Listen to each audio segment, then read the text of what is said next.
Chapter 3. It's you again. Again. Does this mean this man remembers meeting me last night? Namtu unconsciously took a step back. She felt that nothing good could come of this man remembering her.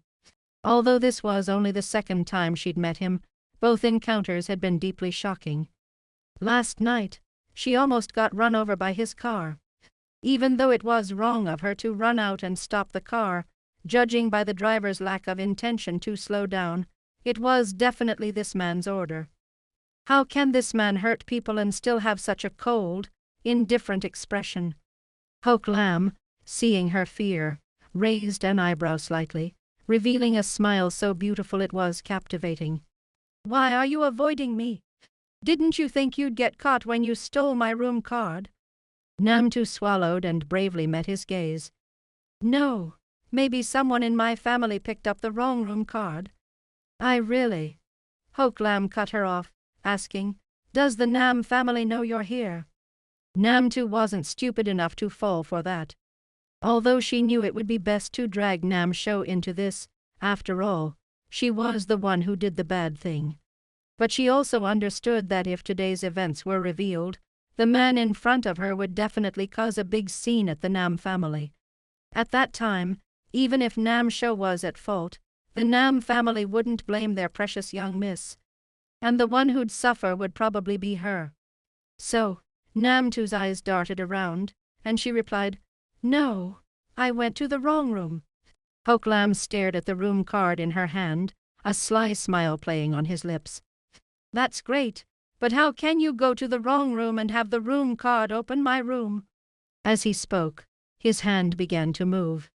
His slender fingers traced a path downwards, eventually stopping at her neck.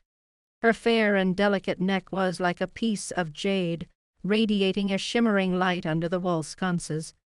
He pressed down lightly, feeling her carotid artery pulsing rhythmically. The sensation was so exquisite that he couldn't help but press down harder. Compared to him, Namtu was in a much more miserable state. She only felt that the man in front of her was too frightening. He was clearly smiling, and his movements weren't overtly aggressive, but they made her tremble. She saw him gently lean forward, his handsome face close to hers. His thin lips parted slightly, carrying a cool minty scent that lingered around her nose. "Do you know what the consequences are for lying to me while in my space?" Namtu felt her body stiffen, staring at him unmoving. Seeing his face getting closer and closer, she was so frightened that she squeezed her eyes shut. Hoke Lam, seeing her reaction, felt amusement rise within him, and his smile deepened. "Just teasing you, don't be afraid." He stood up straight, reaching out to brush the strands of hair, dampened with cold sweat, behind her ear.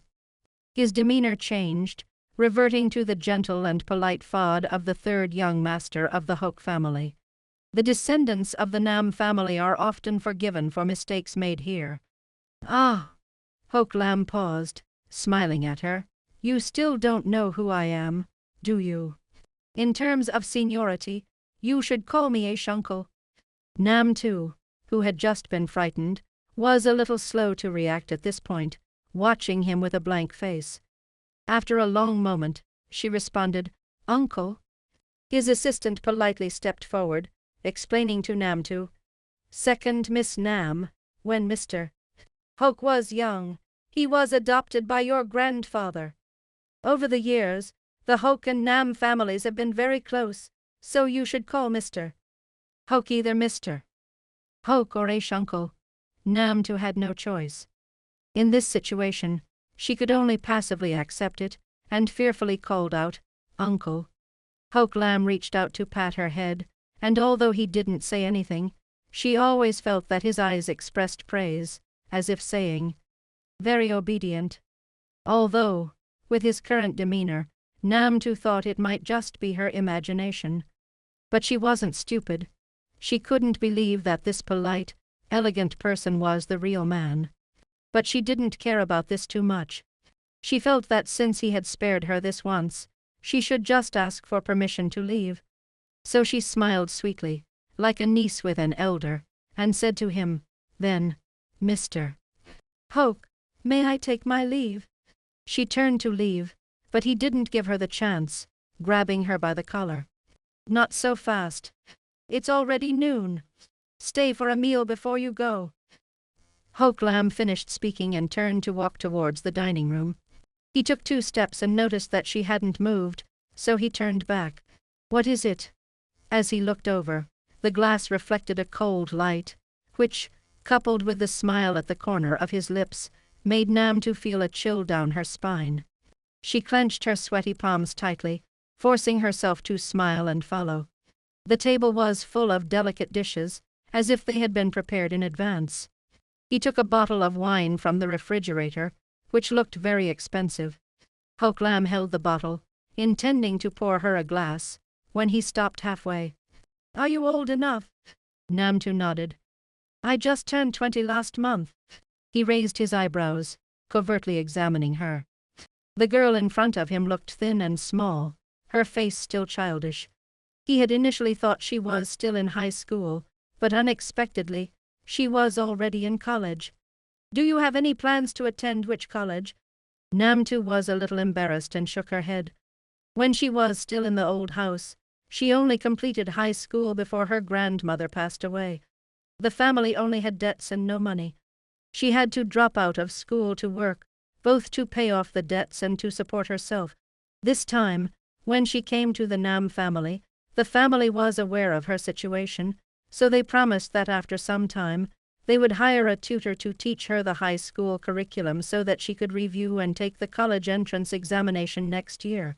After all, she was considered the second miss of the Nam family, so they couldn't let her level of education be worse than others. Are you thinking about what to study? Namtu continued to shake her head. Right now, Hoke Lam really looked like a kind neighbor uncle, talking to her gently. After asking a few questions, as if finally thinking of something, he said, Are you afraid of me? Namtu had basically relaxed a little, but hearing him say that, she immediately tightened her nerves, quietly looking at him, blinking her eyes, and not speaking. Don't be nervous, I won't do anything to you. Hoke Lam leisurely looked at her. At least not now. Do you know what that person did to end up like that? Namtu stiffly shook her head. He was originally my confidant, but later he became a dog for someone else. Hoke Lam gracefully swirled his wine glass, smiled faintly, and looked at her. In my world, there are only people on my side and people on the enemy's side. So do you think that, since he chose to become my enemy, shouldn't he be punished? Namtu pursed her lips, not daring to move. So, what do you think, if you were her, what would you choose? When Namtu was released from the room, she walked as fast as she could. In just 1 short hour, she felt like she had almost died several times. Cold sweat poured down her back. She stood in the hallway, taking a deep breath. After calming down, she headed straight for the elevator. The driver of the Nam family's car was still standing there, looking extremely surprised to see that she was completely intact, without any injuries. Didn't the eldest miss say that when this country bumpkin left the room, she would either be dead or lose a few layers of skin? She looked like nothing had ever happened. The driver followed Namtu into the elevator, full of doubt. Meanwhile, after the assistant watched Namtu leave, he returned to the room. Hoke Lam was still slowly savoring his glass of red wine. Did she leave? Yes. The assistant nodded. That girl looked very calm. I don't know if what you said had any effect. She was pretending. Her guts are small. She was frightened when she saw me punish Hoke Tuthon's dog. The assistant was a little confused. Then why did you invite that girl to dinner? A waste of your time. Seeing her like a frightened little rabbit, I couldn't help but want to tease her a bit. Hoke Lam stretched out his hand, his 5 fingers slender and the bones distinct. He looked at his hand and smiled faintly. The hunter's interest has always been in the process of the hunt, especially for a weak little rabbit like her. Don't you find it more interesting to watch her struggle endlessly in the palm of your hand than to just snap her neck directly? The assistant trembled upon hearing this. Deep down, He kept thinking that he should never become his boss's target. Someone like him, even if he likes someone, enjoys tormenting them, and for the other person, it's a disaster.